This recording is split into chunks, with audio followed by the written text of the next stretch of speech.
Espérance banlieue, qu'est-ce que c'est? C'est une école, mais pas que, parce que c'est une école qui assemble beaucoup d'acteurs différents, qui doit donc répondre à plusieurs problématiques. La problématique absolue, c'est le bien-être de l'enfant, l'épanouissement de l'enfant.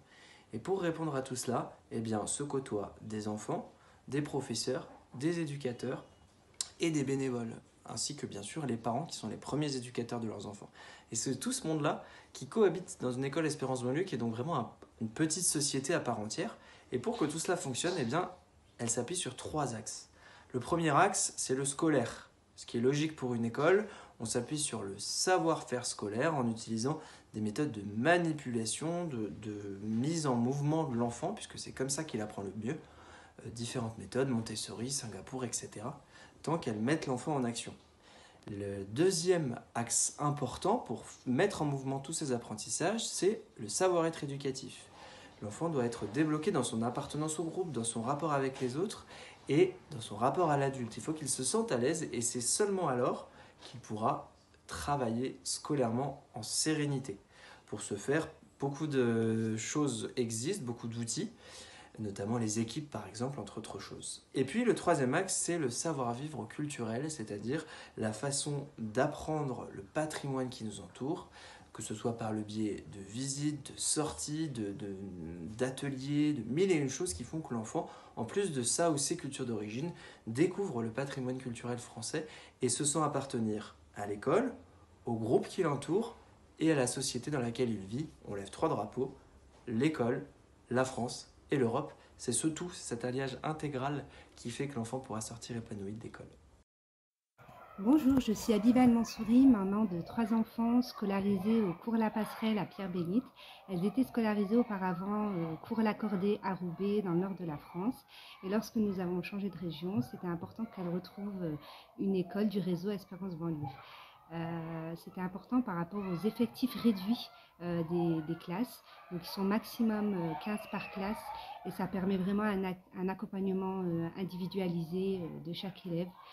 Et c'était vraiment précieux pour moi qu'elle retrouve ce cadre. Également, la relation qu'on a avec l'équipe pédagogique au portail, que ce soit le matin ou le soir, ça permet, voilà, si on a besoin d'échanger, de discuter, ils sont présents, ils sont disponibles.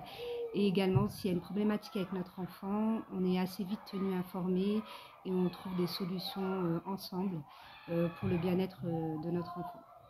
Également, les différentes sorties, les différents projets, que ce soit les sorties dans la nature, les visites de lieux culturels, je trouve que ça les aide à bien grandir, ça les ouvre au monde, voilà, ils sont contentes d'y aller, d'y participer. Et pour moi, le fait qu'elles aient tous les matins envie d'aller à l'école, qu'elles soient contentes de retrouver les copains, pour moi, c'est ce qu'il y a de... c'est génial, quoi. Bonjour, je m'appelle Claire Bourguel et je suis actuellement en service civique au cours Charles Péguy, une école du réseau Espérance banlieue à Sartrouville. J'ai rejoint le cours Charles Péguy en septembre dernier dans le cadre de mon année de césure personnelle en école de commerce, avant mon Master 2.